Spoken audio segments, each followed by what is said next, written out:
The courtroom was silent, not the calm kind, but the heavy silence that makes every breath feel louder than it should. No one was arguing. No lawyers were shouting. No one was crying. That alone felt strange. At the center of the room stood a 32-year-old woman, holding a stack of divorce papers so tightly that the edges were bent. Her hands trembled slightly, but her face showed no emotion, no anger, no tears, just exhaustion, the kind that comes from carrying something heavy for far too long. The judge looked at her carefully, adjusting his glasses. "Ma'am," he said calmly, "do you understand the terms of this divorce?" She nodded once. Across the room, her husband sat beside his lawyer, relaxed. He didn't look at her. He didn't need to. Everything had already been decided, or so he believed. The case was simple, clean.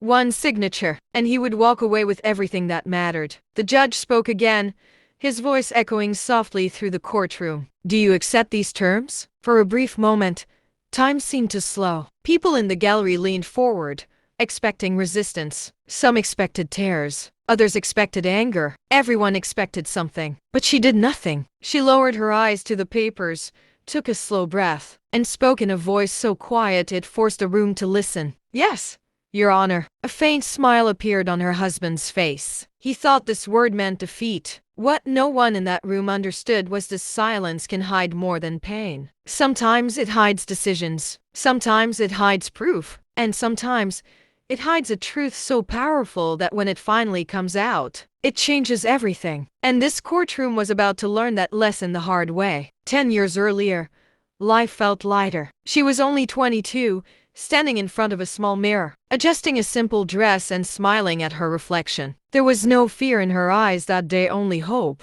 He was 25, waiting nervously at the altar, believing that love alone could carry them through anything. Their wedding wasn't grand. No luxury hall, no expensive decorations, just close family, a few friends, and promises whispered from the heart. "I'll work hard," he told her that night, "and I'll stand by you," she replied without hesitation. At first, they did exactly that. They moved into a tiny apartment, where the walls were thin and the furniture mismatched. But they laughed easily. They shared dreams late into the night about a better home, a stable life, and a future that felt secure. Then reality arrived quietly. He lost his job. At first, it felt temporary, a small setback. He promised he would find something soon. She believed him. She always had. To help, she took extra shifts, longer hours. She came home tired but smiling, telling herself that this was what partnership meant, carrying each other when one of them stumbled. Weeks turned into months. Months turned into uncomfortable silence. Job applications stopped. Excuses began. She noticed the change but ignored the warning signs. Love, she believed,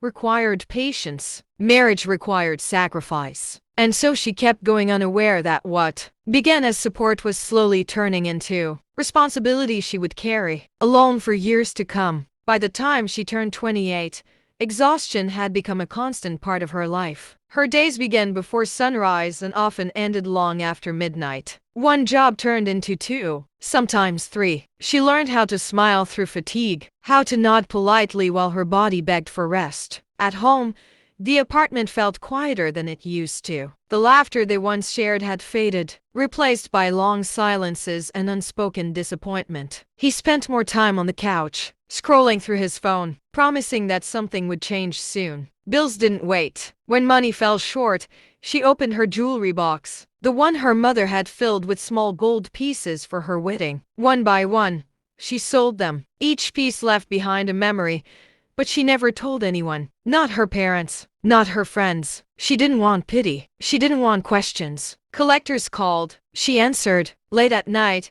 she sat at the kitchen table, sorting unpaid bills under a dim light, calculating numbers that never seemed to work in her favor. When tears came, she wiped them away quickly. Crying felt like a luxury she couldn't afford. Friends noticed her fading energy. "You look tired," they said. "I'm fine," she replied with a practiced smile. What they didn't see were the nights she lay awake, staring at the ceiling, wondering how love had turned into survival. She kept telling herself it was temporary, that sacrifices were proof of commitment. But deep inside, A quiet voice was beginning to ask a dangerous question. How long can one person give before there's nothing left to give? She didn't know it yet, but this question would eventually change everything. Somewhere along the way, love began to change its shape. By the time she turned 30, the man she married no longer felt like a partner. He felt like a judge. Nothing she did seemed right anymore. If dinner was late, he complained. If it was early, he found something wrong with the taste. Small mistakes became reasons for long lectures. She learned to stay quiet. Her exhaustion annoyed him. Her silence irritated him. And when she tried to explain how tired she felt, he laughed it off, saying she was too sensitive. Ironically, he controlled the money even though it came from her work. He questioned every expense, demanded explanations, and made her feel guilty for buying even the smallest things for herself. The apartment felt smaller now, heavy, suffocating. Arguments replaced conversations. Apologies disappeared. Respect slowly dissolved into routine criticism. She stopped sharing her thoughts, because every sentence turned into a debate she never won. Yet, she stayed, not because she was weak, but because she hoped. She believed that loyalty meant endurance, that marriage meant holding on even when things hurt. She told herself this phase would pass, that he would return to the men she once knew. But deep inside,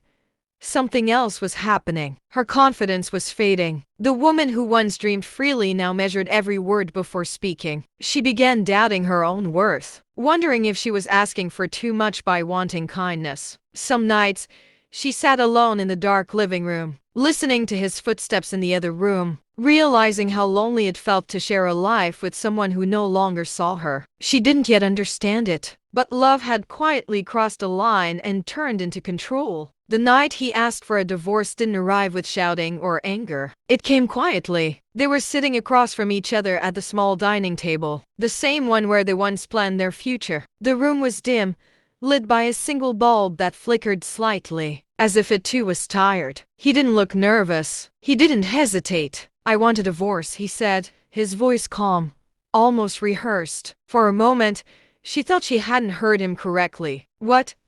she asked softly. "I've thought about it," he continued. "This marriage isn't working for me anymore." No explanation followed. No apology. No acknowledgement of the years she had carried them both. Her chest tightened, but she didn't cry. Instead, a strange clarity washed over her, not relief, not anger, but understanding. She finally realized that the distance she had been feeling wasn't temporary. It was permanent. "Why now?" she asked. He leaned back in his chair. "I deserve better." Those 3 words cut deeper than any argument ever had. She nodded slowly, not because she agreed, but because she understood something important in that moment. This wasn't a conversation. It was a decision he had already made. That night, she packed quietly. No slammed doors. No dramatic scenes. She folded her clothes neatly, pausing only once to look around the apartment that had once been full of dreams. As she closed the suitcase, she made a silent promise to herself. This wouldn't end the way he expected. Not with anger, not with begging, but with the truth told at the right time. The divorce papers arrived faster than she expected. A thick envelope, clean, precise, cold. She sat alone at the kitchen table and read every page carefully. The language was formal, almost polite, but the meaning was clear. He wanted the apartment, the savings, and complete freedom from any responsibility. No acknowledgement of the years she worked, no mention of the debts she paid, no recognition of what she had sacrificed. His lawyer's message was simple.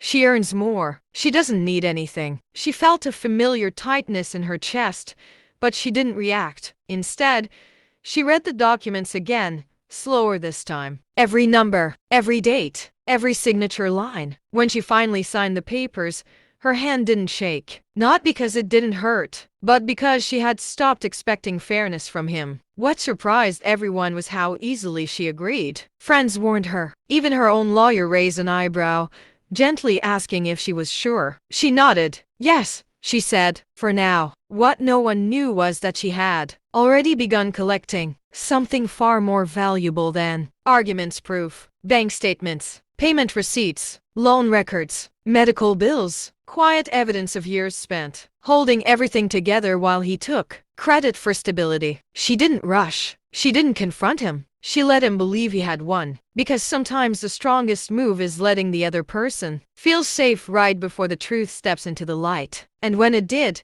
it wouldn't need emotion. It would need facts. The courtroom felt different this time. The same walls, the same judge, the same seats, but the air was heavier. She walked in calmly, her posture straight, her expression unreadable. At 32, she had learned how to hide exhaustion behind composure. The papers in her hands felt familiar now, no longer frightening, just necessary. Across the room, her husband looked confident. His lawyer whispered something to him, and he nodded slightly. Everything was going according to plan. The case was simple. The agreement had already been signed. Today was just a formality. The judge reviewed the files silently. Both parties have agreed to the terms, he said, flipping a page. If there are no objections, we will finalize the divorce. Her husband leaned back in his chair. That was the moment. She stood up. The movement was slow but deliberate, the kind that forces attention without demanding it. Conversations in the gallery stopped. Even the judge looked up. "Your Honor," she said,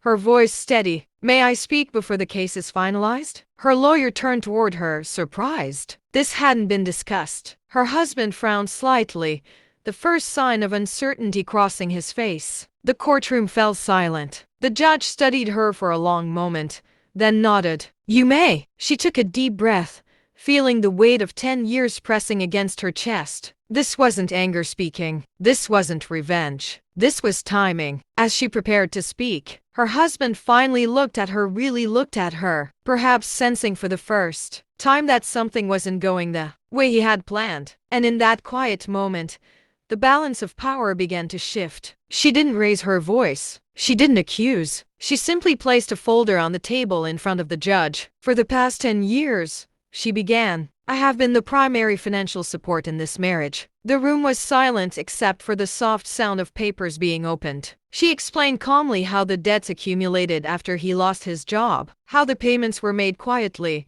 month after month. She pointed to bank statements, dates highlighted in neat lines. Each page told a story she had never spoken out loud. The judge leaned forward, reading carefully. "These payments," she continued, "were not occasional. They were consistent." Her husband shifted in his seat. His confidence faltered for the first time. She described selling her jewelry to cover expenses, clearing loans taken in his name, paying medical bills he never mentioned. Not once did she look at him. Her focus remained on the facts. The courtroom listened. There was no drama in her voice, only truth. And that made it impossible to ignore. Her lawyer said nothing. He didn't need to. The judge asked a few questions. She answered clearly. Dates, amounts, sources. Across the room, her husband avoided eye contact, staring at the table as if the numbers might disappear if he didn't look at them. This wasn't a confrontation. It was a record. And with every document placed before the court, the story of this marriage began to change, not through emotion, but through undeniable evidence that revealed who had truly carried the weight all along. Just when it seemed the courtroom had absorbed enough, she spoke again. "There's more," she said quietly. Her husband's head lifted instantly. She opened a second folder, thinner, but heavier in consequence. The kind of weight that doesn't come from paper, but from what it represents. "These documents relate to legal and financial matters that were never disclosed," she continued. The judge's expression changed. She explained how, during the years she worked endlessly, she also handled problems he kept hidden: unpaid fines, legal notices, and debts that never appeared in the divorce agreement. Issues that, if left unresolved,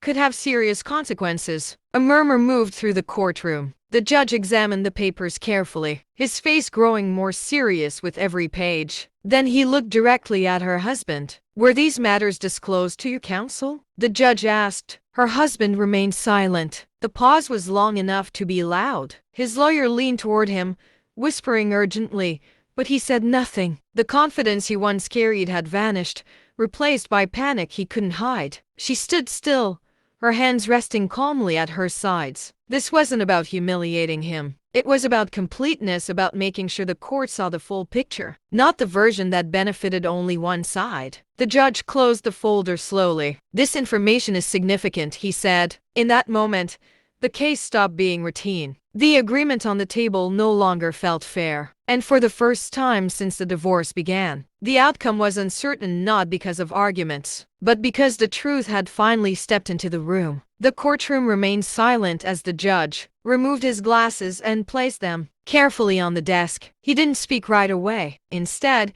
he looked down at the documents once more: the bank statements, the payment records, the legal notices that had never been mentioned until now. This was no longer a simple divorce case. It was a record of years of responsibility, carried by one person, while the other stood behind her. Finally, the judge looked up. "This court does not make decisions based on assumptions," he said evenly. "It makes decisions based on facts." Her husband straightened in his chair, as if preparing to object, but the judge raised a hand, stopping him before he could speak. "The agreement presented here does not reflect the reality of this marriage," the judge continued. "Important financial contributions and liabilities were omitted." He turned slightly toward her. "Your willingness to sign these terms without objection does not erase your documented sacrifices." The judge then addressed both lawyers, outlining the changes that would be required: a fair reassessment of assets, recognition of financial responsibility, and accountability for undisclosed obligations. Each sentence felt like a shift in gravity. Her husband's lawyer scribbled notes rapidly. The confident plan they had brought into this courtroom was unraveling. Piece by piece, she stood quietly listening. She didn't smile. She didn't react. This moment wasn't about victory. It was about balance being restored.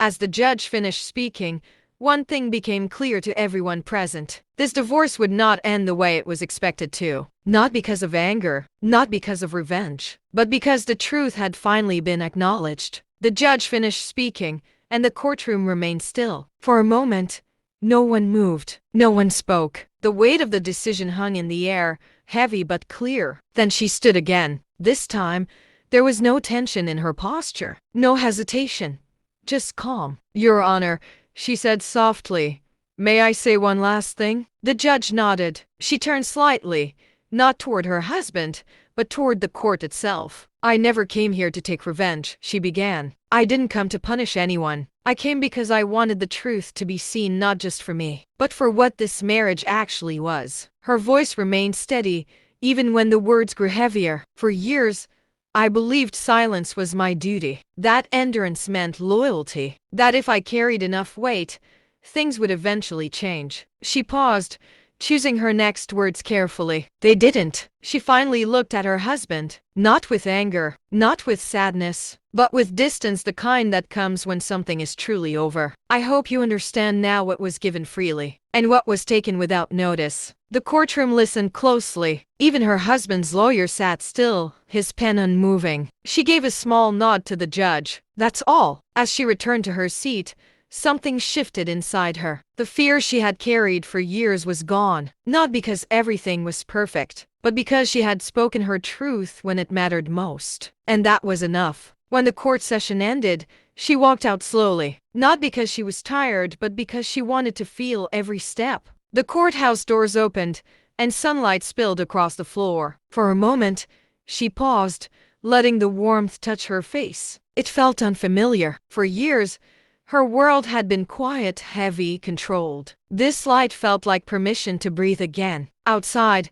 the noise of the city continued as usual. Cars passed. People talked. Life moved on, indifferent to what had just happened inside those walls. And yet, everything had changed for her. She hadn't walked away with anger. She hadn't walked away with bitterness. She walked away with herself. The marriage was over. The years of silence were over. The weight she carried alone was finally set down. Not because someone saved her, but because she chose to speak when it mattered. She understood something now that she hadn't before. Endurance is not always strength. Silence is not always loyalty. And love should never require the loss of dignity. As she stepped down the courthouse stairs, she didn't look back. Not at the building. Not at the past. Some chapters don't need revisiting to be closed. She had lost a relationship, but she had reclaimed her voice. And that was worth more than anything she signed away. Self-respect must come before sacrifice. Silence should be a choice, not a prison. Truth may wait,